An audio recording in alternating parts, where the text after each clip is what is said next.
Hi అండి. గోంగూర mutton కర్రీతో పోటీ పడే గోంగూర మిల్ మేకర్ కర్రీ అనమాట. ఇది మీరు తినే వరకు ఎవరు చెప్పలేరండి. గోంగూర మటన్ కర్రీ అని అనుకుంటారండి. చాలా టేస్టీగా ఉంటుందండి. డాబా స్టైల్ ఇలా ఒకసారి ప్రిపేర్ చేయండి.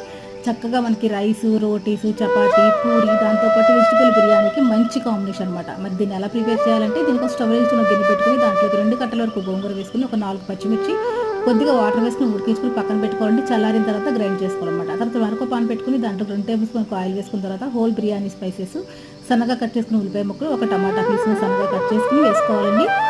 ఇవి బాగా మగ్గిన తర్వాత నెక్స్ట్ ఇప్పుడు దీంట్లోకి 1 కప్పు వరకు మిల్ మేకర్ వేసుకుని పసుపు, రుచికి తగినంత ఉప్పు, కొద్దిగా కారం వేసుకుని బాగా కలుపుకున్న తర్వాత మగ్గించుకోవాలి. ఒక 5 నిమిషాల పాటు సిమ్లో పెట్టుకుని ఇవి మగ్గిన తర్వాత ఒక గ్లాస్ వరకు వాటర్ వేసుకోవాలండి. మిల్ మేకర్ కుక్ అవ్వాలి కదా. చూసారు కదా, మిల్ మేకర్ కూడా చక్కగా కుక్ అయింది. నెక్స్ట్ ఇప్పుడు దీంట్లోకి మనం గ్రైండ్ చేసి పెట్టుకున్నటువంటి గోంగూర పేస్ట్ వేసుకుని ఒక 5 నిమిషాల పాటు కుక్ చేసుకోవాలి. తర్వాత దీంట్లో 1 టేబుల్ స్పూన్ వరకు ధనియాల పొడి, 1 టేబుల్ స్పూన్ వరకు చికెన్ మసాలా వేసుకుంటే ఎంతో టేస్టీగా ఉండి మిల్ మేకర్ గోంగూర రెడీ.